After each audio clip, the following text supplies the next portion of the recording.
Hello and welcome to the latest episode of Harmonious World. My name is Hilary Seabrook. If this is your first time listening to the podcast, then I hope you enjoy listening to my conversation with composer Jan Swafford. I always speak to interesting people and Jan is no exception. I was lucky enough to be able to chat with him in person in London when he was last over, and I also went to Abbey Road Studio 2 to see a recording of his music under the baton of Michael Shapiro and with members of the Royal Philharmonic Orchestra. That was a wonderful experience, and it was great to chat with Jan. What you're listening to now is an extract from his Midsummer Variations. And I hope you enjoy listening in to my conversation with Jan Swafford.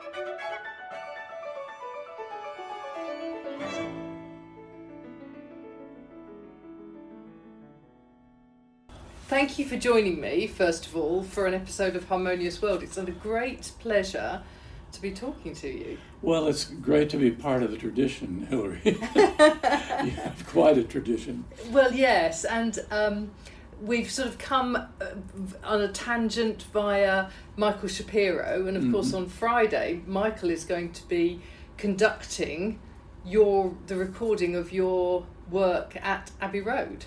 Yes, that's it was Michael's idea to begin with, and he was visiting me one day. We're friends, and he just came downstairs one morning and said, do you want to record with the Royal Philharmonic? I know them pretty well. Yeah. And I found out about Abbey Road later. Right. Oh, right. But you know about Abbey Road, right? I know very well about Yes. Abbey Road. Yes. The big question is, do I go to that intersection and get my picture taken like thousands of other people? Yes. I'm sure. There will always be lots of people having their photo taken there. The best photos, though, I have to say, are the ones taken on the steps of Abbey Road. Really? Because to get in there, you have to go through the gates. So it's only people who actually record. So it would be quite nice. Perhaps we can get one of you, me and Michael on the steps. I would be delighted, especially if I don't have a chance to get to that intersection. Yeah. Well, it is that the zebra crossing, as it's called, is right opposite. So you will see it. You can't avoid it. And there will be lots and lots of tourists when you arrive who are posing on that. So well, my friends have been hounding me about this. I mean, I've said, well, I don't know if I'll get there. And then, no, you have to. Oh, you will. You'll definitely be there. So fantastic. So tell me, first of all, about the piece that is being performed on Friday. There are two of them. One is called Late Autumn - First Snow for full orchestra, and the other is called River for string orchestra. And these are my two latest pieces after mostly taking about a 20-year vacation from composing to write books. Well, you are a very world-renowned, well-respected writer of biographies of all sorts of people. You've done Mozart and Bach, is that right? No, Mozart, Beethoven, Brahms, and Charles Ives. Right, and in fact, I discovered, let me just get it out, on my shelf, I have the new guide to classical music. Which is the British version of the Vintage Guide to Classical Music. Right, and there is a lovely photo in here. There's one that I found earlier of Ives, but I love this photo of John Cage that you found, where you say something about him about to break into his famous laugh. Well, yes, that was the point. A friend of mine just saw Cage live and spent 10 minutes describing his laugh to me. Yeah. Very good, very good. But that's a really interesting. As you can see, I've got a very well thumbed copy of it that I then discovered. I bought it because I did a music degree, and I bought it to sort of further my understanding of classical music. And it was only recently that I looked at it and went, oh, I'm interviewing him. So that's brilliant. So you've got these two aspects. You've got the composition and you've got the writing and the sort of the theory, if you like, of music. And the composition side is something that you've sort of come back to. Is that right? Well, I set out in life early on to write music and teach music, and that's it. Right. And but I'm not a very academically. My personality apparently is not very academic. So I seem to be weird in the academy a little bit. So my teaching jobs have been, scrappy is one way that I'd put it. Though I ended teaching 10 years in a conservatory. So at one point I was actually hired to write this book you have of mine. The new guide or the vintage guide, and that went well. And the editor said, "Look, pick a composer, any composer, and we'll hire you to write a book about him." And I said, "Well, I've said this in interviews many times. I don't know. I think there's been a great biography of Brahms." So they said, "Okay." I stumbled into it and immediately was in sort of a morass. I was like a thicket of thorns. I suddenly realized why there had not been a very vivid biography of Brahms, because he covered things up. He was a very private person. He burned a lot of letters. He really did not want people mucking around in his life very much. And I wrote that book in a kind of despair because I said, you can't do it. It can't be done. But I finally realized, I was reading the Galleys, the first, test printing of the book, on the Ulster in Hamburg. I was there to give a talk, and I said, wait a minute, I really did it. One of the things, obviously, I haven't actually read the biographies, but I've read this, and your writing style is very easygoing. It's a very conversational way of teaching it. You're not didactic, and in terms of sort of when you state something, you're kind of opening it up to not to debate so much, but just to kind of this is something that I've found out. That's just how I write. Yeah. And meanwhile, one of my favorite quotes is the physicist Feynman. What is his first name? Yeah, Richard Feynman, who said, if you can't explain something simply, you don't really understand it. Yeah.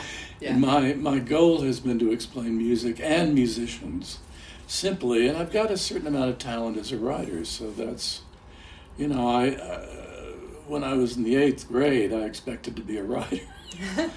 And I actually showed early talent as a writer. What I didn't have was taste, which is something you get later. Yeah. Yes, absolutely. It's really interesting because actually you are highly much more significantly, but this is what I do. I write, and I write about music, and I understand music, and I don't compose, but I perform a little, and so I think that the whole that intersection between words, literature, and music, I think is very, very interesting. Well, it's partly a matter of being creative. My mother was a high school English teacher whose whole act as a teacher was built around teaching her students to be creative. Right. So she had them writing poems and short stories rather than essays. Well, she had them writing essays too. And she would mark the grammar mistakes in their poems and essays. Right. So I think, and she started the school literary magazine, so the artiest students in high school were always around the house when I was growing up. Oh. And I think I was sort of doomed to be a creative type of some sort or other, and that happened to come out in music. And I feel that composing is my creativity. Composing is that is the central part of me, and in a way that biography isn't. I don't look at biography as a creative endeavor. I look at it as a kind of higher journalism, higher only because you have more time to do it, but it's just reporting the facts, really. Yeah. Yes. And I'm kind of against interpretation as a biographer. I don't, as I've said before, I don't think anybody lives their lives to be interpreted by somebody else for their own benefit. No. And also, it's not for us to do that, is it? It is usually if you're a biographer, but yeah. I don't. Because people write biographies to make money and to get tenure and to get jobs, and I don't write them for that reason. Yeah. And I never got paid very well for them either. Well, no. So, but meanwhile, at a certain point, I realized I'm done. I've written 4 huge books about composers. And a friend wants a piece from me, an orchestra piece.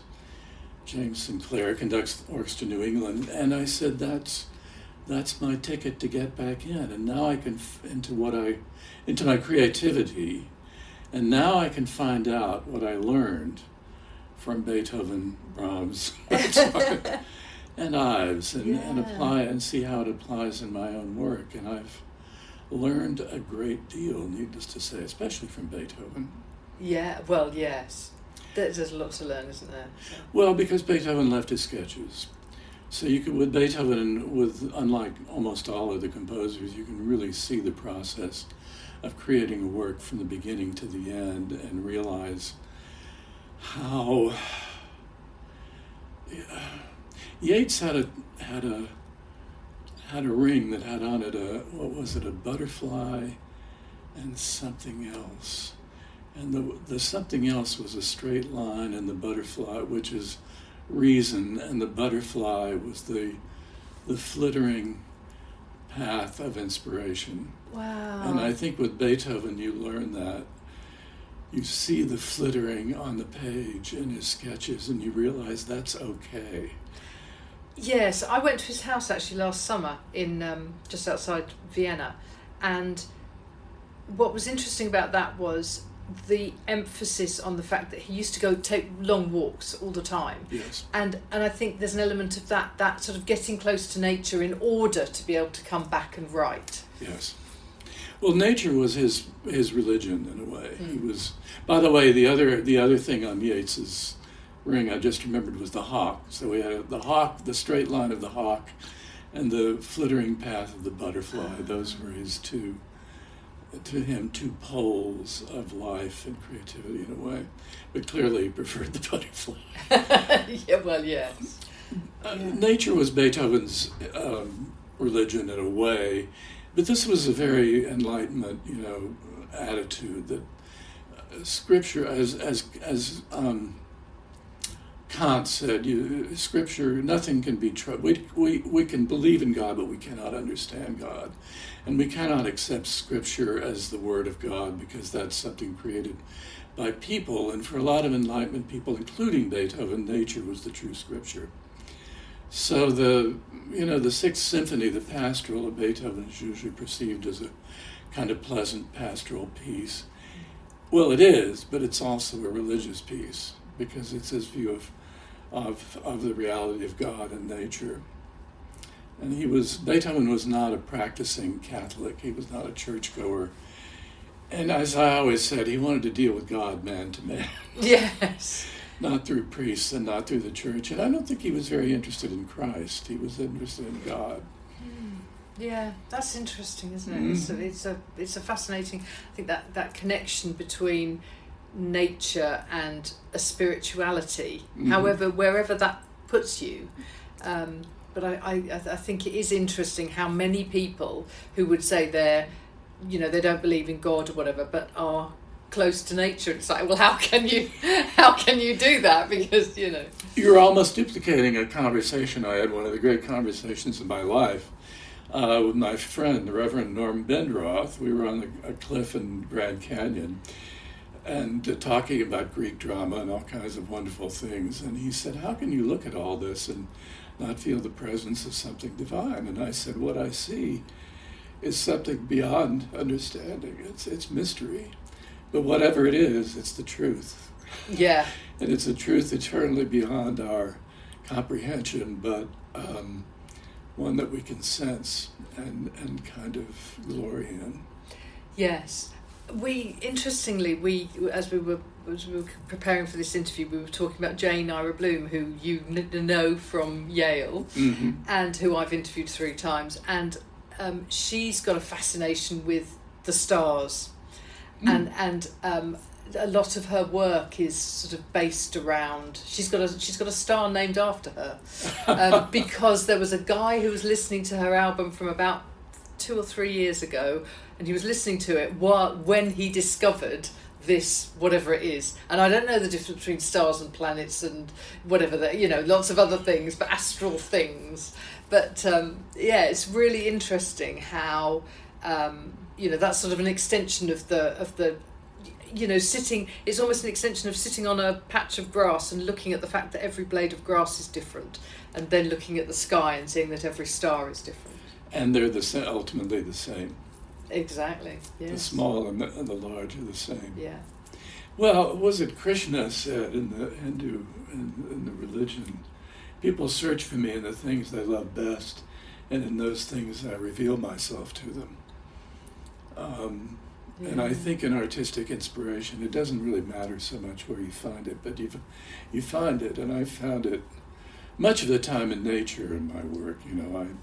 Late autumn, my 2 pieces are late autumn and river, and I've written a landscape piece called Landscape with Traveler, and From the Shadow of the Mountain, and so forth. Wow. So what can I expect to hear when I turn up at Abbey Road on Friday afternoon? What can I expect to hear? Where is your music? So it's orchestral. Well, late autumn -- first snow. I started in the early 70s when I was at Yale. Actually, I wrote this idea. I wrote a piece for a friend of mine to play with St. Louis Symphony, and it had 2 minutes of all 12 notes sounding at the same time in this shifting chord that I thought sounded oddly like tonal chord changes. But I always said that and that piece was played in Europe at the Gaudiamus Festival. I always said I didn't really know what to do with that material, and I want to come back to it and make it a string piece. So it took about 40 years, and I started working on it. This is River, and I wrote into it a bit, and a couple of friends of mine, including Paul Winter, the Paul Winter consort, and a friend of mine, Adam Golka, who's playing some of my music. And both of them said something interesting about the beginning. It was that same 12-note chord, massive thing and surging around in strings. And Adam pointed at measure 13 and said, "This is where it goes south." And I realized I had to cut it down, and so that chord is still there, but it's much simpler, it's moving around. And meanwhile, I said, this reminds me of a river. This music has a flow because it's using a very unusual technique in which everybody's playing the same arpeggio but up to 10 speeds at the same time. Wow. And it creates a texture like nothing you've ever heard before, but it has a remarkable sense of flow. And I said, this reminds me of a river. And particularly one day I was with Adam and another friend on a river near my house in a beautiful July day, and I just went with that image, and it began to control the feeling of the piece as well as the technique. So I was very much involved with the technique. What do I do with this idea called heterophony of superimposed tempos? But also, how do I convey what you feel looking at a river on a beautiful day in summer? And I think in this piece I got closer to nature than I ever have in my pieces. So there's that. And I was not doing a moment-by-moment portrait of the river, but I did say at one point, well, there really do have to be some rapids. So there are, and I played a software mock-up of this piece for a composer friend of mine. He said, I once nearly drowned in a canoeing accident, and it sounded exactly like that. Wow. Which I think is a compliment. Yes. So because when you talk about a river isn't just one thing. It's not just water. There's things in it and that sort of thing, which is I'm sort of guessing what I'm going to hear. That there are all those different things that move. Heavier things move slower, and lighter things move faster along the top, and that sort of thing. That might be a description of my piece, actually. We'll see. But it ends with after the rapids. Right. I've been in rapid, not very serious, but rapids, and they end very quickly. And I've looked at rapids a lot in Grand Canyon. So I decided it was time for some bird calls. So I took down some bird calls from my yard and ended the piece with them. When the river returns to being placid. So there's that, and then there's late autumn, and I was, again, when I write pieces about nature, I don't usually start with the image of the natural image. I usually start with a purely musical idea. I have one piece called Midsummer Variations for piano quintet that I just wrote it, and I said, what am I going to call this? Wait a minute. It's midsummer. I'm living in the country. I just read a friend of mine's book based on Shakespeare's Midsummer Night's Dream. This piece is about midsummer. I just didn't know it. Right. So that became Midsummer Variations. Late autumn, I was working with some ideas, writing the first few pages, and thought, this reminds me of late autumn in New England, when the leaves are gone, and there's this kind of beautiful gray gloom in the woods and a certain melancholy. So I started going with that image, and that began to control the expression of the piece, the feelings in it. And again, I was working with very particular material, a certain scale, certain chords.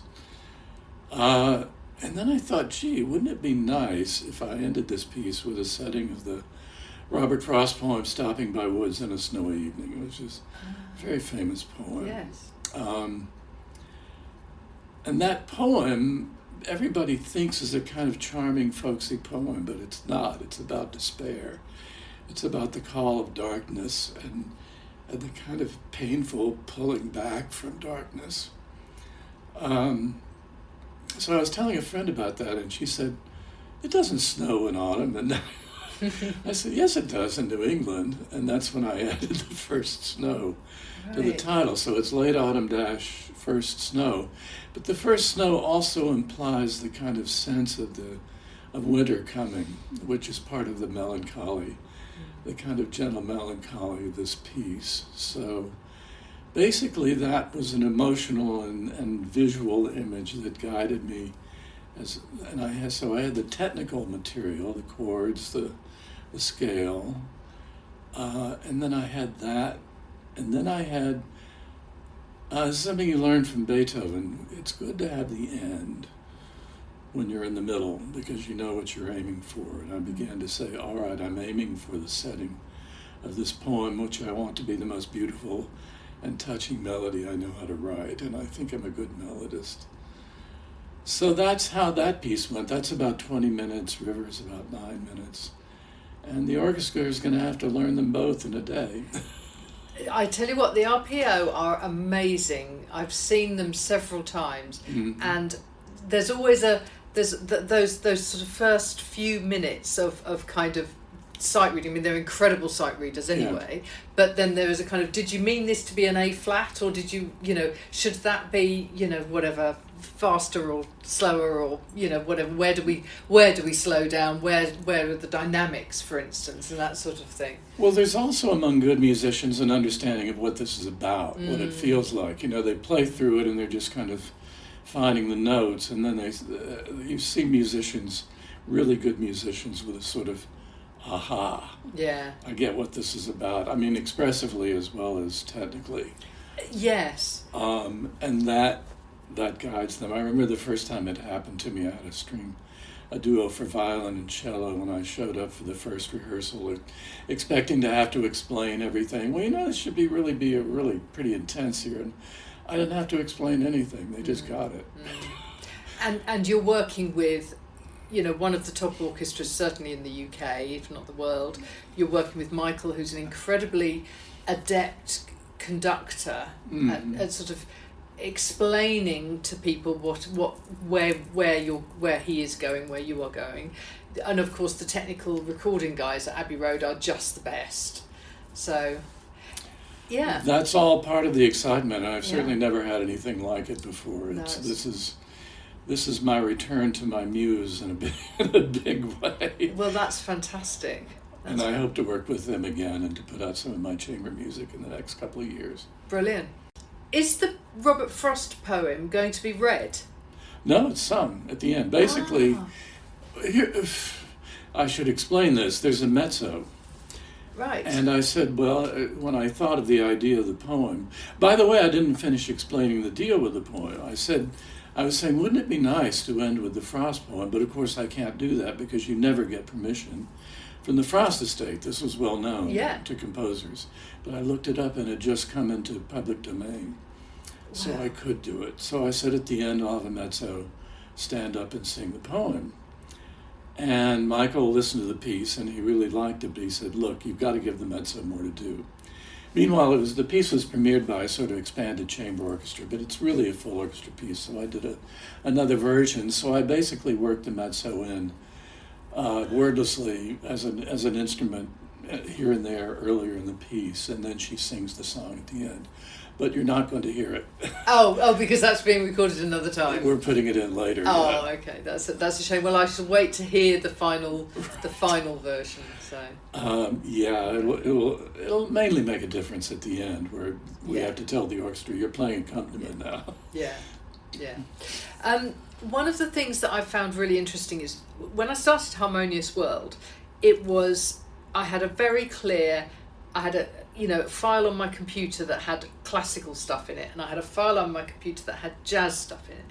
And now I don't bother. Now they all go in the same one because you, when you were composing, were improvising because the composition process is improvising. You're not expecting people to improvise in Abbey Road, but there's such a fine line, especially in contemporary classical music, I think, between contemporary classical and contemporary jazz, in terms of improvisation. You mean they overlap? They do overlap, yeah. I'm sure that's true. I mean, I have to go and listen to Jane now, which I haven't for a while, Jane Arabin. Yeah.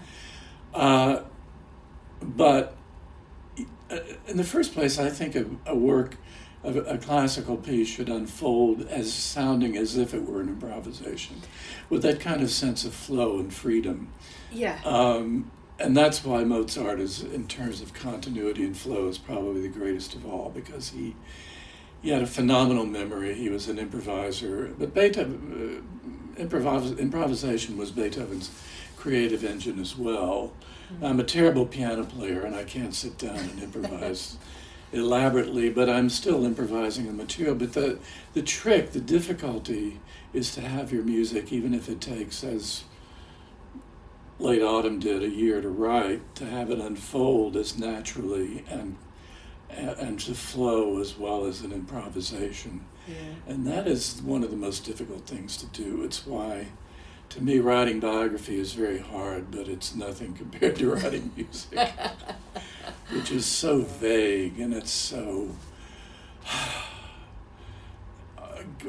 having to make something happen through these forests of notes is just one of the most difficult things on earth, and not that many people have been that great at it. No.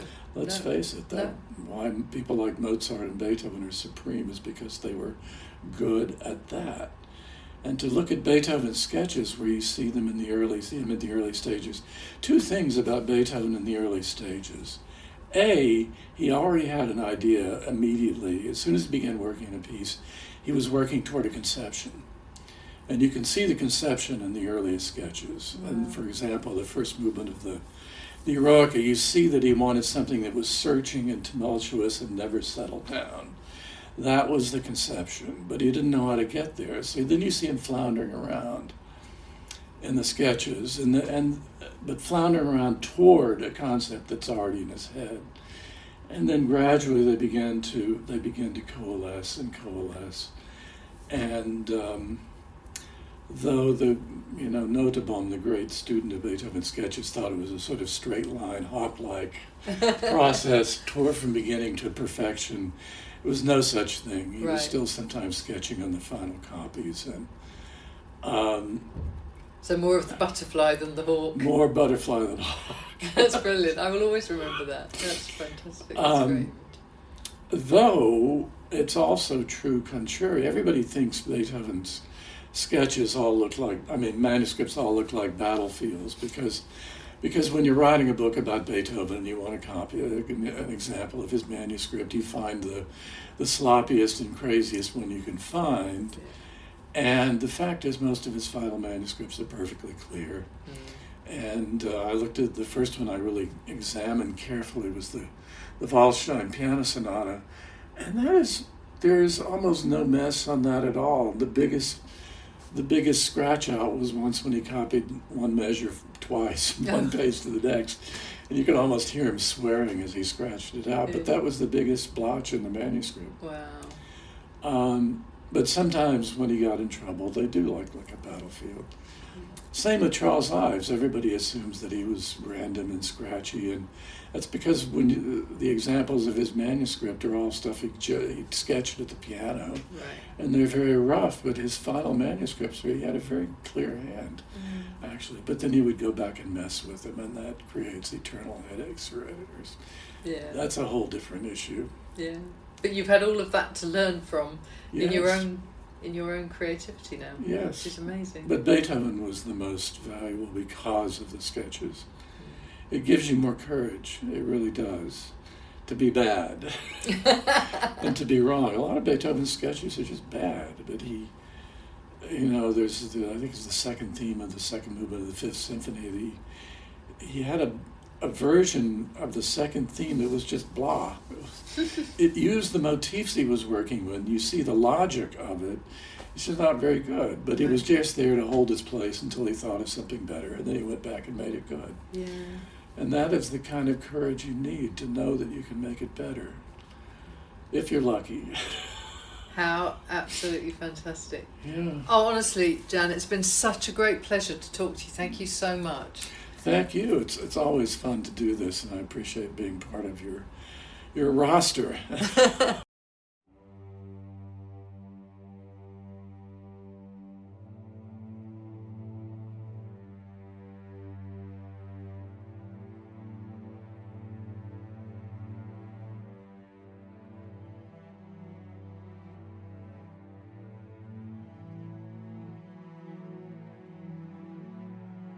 I really don't want to talk over this. This is River, which Jan and I spoke about in our conversation. This is actually an earlier recording. This is not the recording from the RPO last week. That will follow. But thank you for listening to my conversation with Jan Swafford. If you've enjoyed listening, please do share, rate and review wherever you get your podcasts. It really does help. I'm so lucky to have listeners in 158 countries and more than 3,000 cities now. And knowing that I'm bringing music to people who might otherwise never have heard of these composers or performers is just such an honour. So thank you for joining me once more for Harmonious World. Enjoy listening to an extract from the opening of River by Jan Swafford, and I will see you soon.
Thank you for listening to the latest episode of Harmonious World. My name is Hilary Seabrook, and it's a great delight to bring this series of discussions with musicians and composers and writers and all sorts of people to you.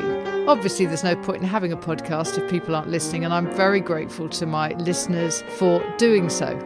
Thanks also to Joe English for composing and performing this new theme tune. So wherever you get your podcast, you can leave a review. You can share this with your friends and family, either as a link or on social media and that sort of thing. I'd be really grateful for that. Don't forget that you can subscribe now. There's a link wherever you get your podcasts. So have a great week, and please remember why I started this, which is just to try and make the world a little more harmonious. Thanks for listening to Harmonious World.